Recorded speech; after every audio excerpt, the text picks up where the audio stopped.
Calling from a 706 area code. Who are you? Where are you calling from?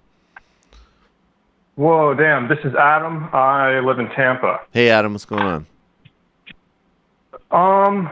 Well, a couple things. Just wanted to say, love the show, and shit, I'm nervous, but don't be nervous.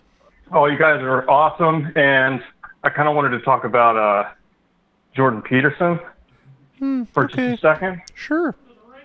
Yeah, you came to the right storefront. We got our Jordan Peterson shingle hangout up front.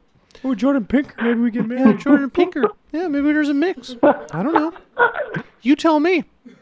So first of all, I'm assuming from how you're talking that you're not a resentful virgin, so you're probably not a fan of mine for calling this show. Also, I don't know what you're going to say, but I didn't say that. Yeah, I didn't say that. Whatever I just said, I didn't say. And if you quote back to me what I said, that's a misrepresentation of what I did or didn't say. We should take this seriously. All right, sorry, go ahead. Sorry. Oh, man. So, well, I just wanted to kind of like, I have like a story about how I heard about Jordan Peterson, and I kind of wanted to like, go ahead, bring it up because I just find it really interesting. Y'all's critique on him, like, I totally agree with it, but I also feel that sometimes like we're not keeping on the surface level, like how easy it is to like sort of understand where he's coming from and get like drawn into that shit, because I come from like a background of like a really progressive family. I just like historically have like left politics. And I was just like, I saw like an Adam Curtis documentary. I started looking for an Adam Curtis like interview. Nice. I found the Russell Brand podcast, heard that, started going through like Russell Brand shit. I was like, this is cool. Like it's kind of easily listening, but it's like interesting and shit. Right. And then Jordan Peterson, who I'd never heard of before, because I'm just not in this, like before I came to you guys, I was just not in that realm. Right. Right. And dude, you should go, like, going back, like, I went back and listened to that, and then he did a second one recently. Like, the dude sounds like a different, like, definitely. He has this, like, really innocuous almost, 100. Like, no, I watched the first interview with Russell Brand, and if you already knew where Peterson was coming from and his reactionary agenda, you could see it coded in the interview. But there's no doubt but if you were just encountering him, you would think, well, this guy obviously doesn't really understand, if you were informed on certain things, you'd think, okay, this guy doesn't really understand politics or policy, but he's basically like a nice Jungian kind of motivational guy who's trying to help young men, which is fine. Yeah. And I actually think more liberals need to get okay with like, that's fine. Right, like that part of it is totally fine. It's not, into this stuff. Right. So no, that was, and I mean, I like Russell Brand, but I think, he was naive there. He was naive. It was naive. He was, and I mean, there's some obvious, like, even when I listened to it, not knowing who this dude was, there were some obvious like alarm bells that went off. I was like, but I excused him just because he had some other interesting shit to say that I'd never, like, in 100%. Terms of like the whole archetype thing. Like after listening to you guys, I get how sort of elementary it all is. But at the same time, like when there's two dudes who are just having a conversation, I was like, that's pretty interesting. Like, yep, it is interesting. I had never really heard anybody talk about it before. And then, but then like one of the alarm bells is like, he's like, well, first of all, the transgender community isn't a community at all. They don't all live together. And it's like, this dude's obviously he said he started. Like, I think there was a time in that interview where, as I say, I think especially, and as is the case always with him, when he gets into issues with transgender people, that's when. So he said some things about the social safety net which were wrong, and silly, but maybe people could dismiss as like, if he didn't have a context for it. But I do think when he starts talking about gender issues, he's a emotionally invested gender essentialist, and that really starts to show up any interview with him, because he can be like he can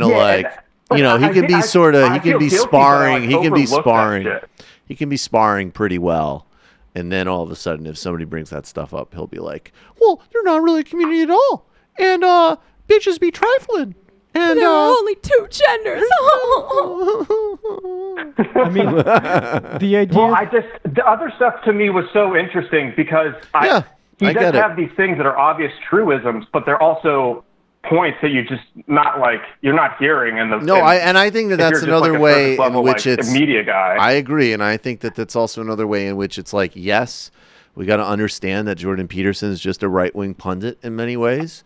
And then there's other ways in which he's absolutely doing things and mashing things up that haven't been mashed up in the same way before. And speaking to very real and very serious questions of alienation and lack of meaning and dealing with concepts. And almost in the exact same way that Trump does it. Like, where it's like, you guys missed how the Democrats totally just missed it by not even acknowledging that the guy's actually talking about some real stuff. He's just right. Yep. Like his end game is a complete bullshit. And a lot of people made a lot of mistake. And Jordan Peterson has the exact same game plan. And a lot of people make the mistake of thinking that just because you recognize that a loathsome person can be pointing their finger at real problems, that you're justifying them or in any way agreeing with their prescriptions. And that's the type of mindset. But like, we all, if you're anywhere on the left, know that that's a totally stupid perspective to hold about the Middle East as an example, right? Like, we're spending all this time fighting essentialist interpretations of the Middle East and Islam because they're wrong and because they're bigoted and because they don't help us solve a problem. And the same with, Peterson. If he accurately talks about lack of meaning or alienation, his prescriptions and solutions are reactionary and wrong and would make the problem worse. And Trump too. I mean, that was when somebody would say, like, America, like, crime's never been lower. Well, it's like, well, there's 2 things going on when Trump's talking about crime. One is obviously the racism, but 2, he's also talking about, parts of the country which are really underrepresented, where there's things like opioid epidemics, and he's speaking a truth to a certain group of people. And if you can't understand both the pure racism of what he's doing and the real issues he's talking to, and you're just dismissing with stats, well, you're going to fail. Yeah, fascists are opportunistic with the arguments that are right, but have just been lying around unused.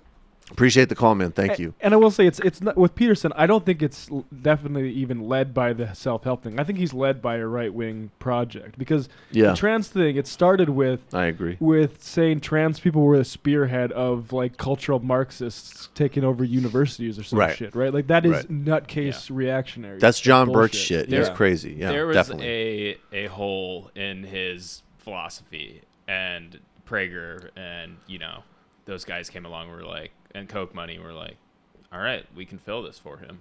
Say these.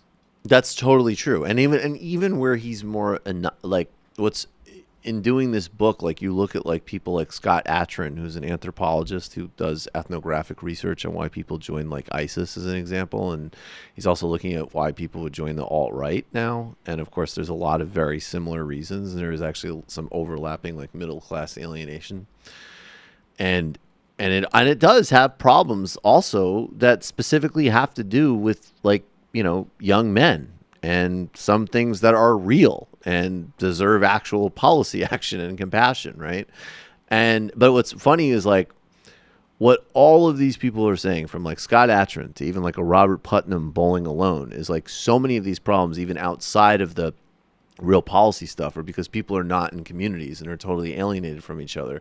And part of what these groups do is they have like these surrogate value providers and community cohesion, right?